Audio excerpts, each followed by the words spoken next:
to drink water.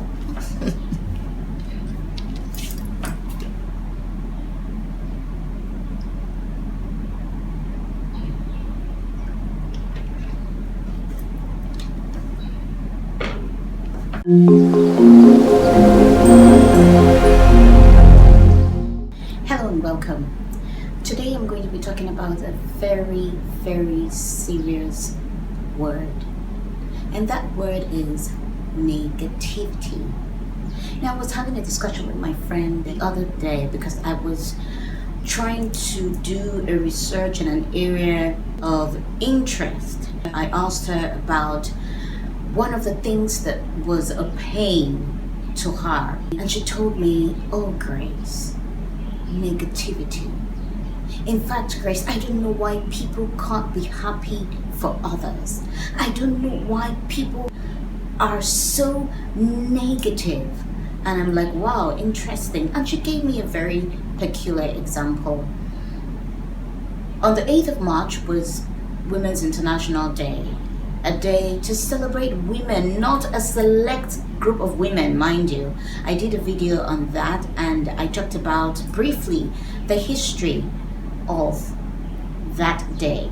And then she said that, I won't believe it, that while people were on social media celebrating a group of people that had done exceptionally well, there were some women who were there dishing out hateful speeches. And it really bothered her that not only women but people are generally so negative.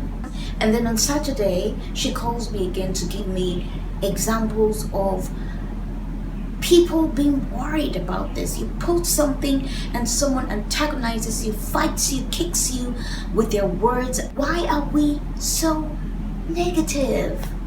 It's been something that has been a bother to her, and it bothers me too. Okay, so we have identified this problem. What is the cause of this problem and what is the solution?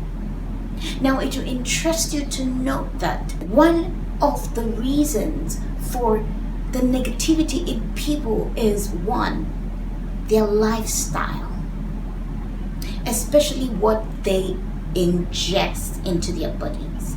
And I totally agree. I know times I get cranky. I ate something that my body didn't like. My body wasn't nourished, and so I was tired and I was exhausted and I was irritable. And I know that I'm not a negative person, but I know that my optimism level drops. So I totally agree. I agree with that because of how I am able to tie in the days when I have low energy with what I have eaten that has not nourished me.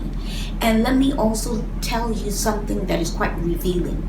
A research has proven that our lifestyle and the diet that we eat is 100% responsible to our being positive or being negative. Sometimes you want to try and change these people that are negative, but you can only change someone who wants to be changed. And in order not for that negativity to affect you so much, just cut off, disassociate yourself from such people. Now, the second reason is the environment. You are in a place where things aren't going well. The people are fighting each other and exchanging all kinds of negative words.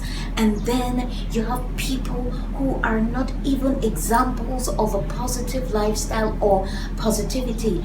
And what do? You are there in the midst of that, and you can't pass through smoke and not absorb it. You will.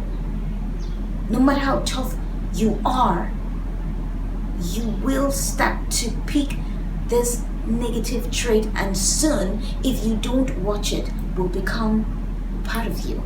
So what do? Feed your mind, or if you can, remove yourself from that environment. And when I say environment, it starts from the smallest unit, which is the home, which is the family. like you are in a family where there is constant negativity, and you see that and you begin to accept that and it becomes a part of you, you do not want to be in that environment. If you can, please extract yourself from that environment. If you can't, then take out the time to nourish your mind. Read good books and listen to good tapes that will build your mind positively. Having a negative mindset is deadly. Now, the third cause of negativity or negativism is, and it will shock you, from the religious and cultural sectors. Our religious institutions are supposed to ensure that we are morally, spiritually built. But then we find that some cultures permit negativity, and some religious, buddies also don't really do much in ensuring that we should be positive minded. Now, in the course of this discussion with this very good friend of mine, she shared an example with me. We are in a challenging time in the world right now because of the coronavirus, right? And so the government has placed certain rules not to hurt us, but for our benefit. And then a religious leader, instead of supporting the government, because this is a really serious issue, that such rules are in turn making the coronavirus a god. I don't get it. This is a time to unite and do what is good for the common good of everybody. If the rules affect churches and gatherings and seminars and workshops, so be it. We need to do better. The negative mindset is a disease that should be equally attacked the way we are attacking the coronavirus. And I just hope that we do all that we need to do to grow out of that mindset, because it is not a good mindset. So please check your lifestyle, check the environment that you are in, and closely cross-examine the cultural and the religious beliefs that you have. Before I go, here is a quote for reflection. You can't live a positive life with a negative mind. I will see you in my next video. Peace and angel.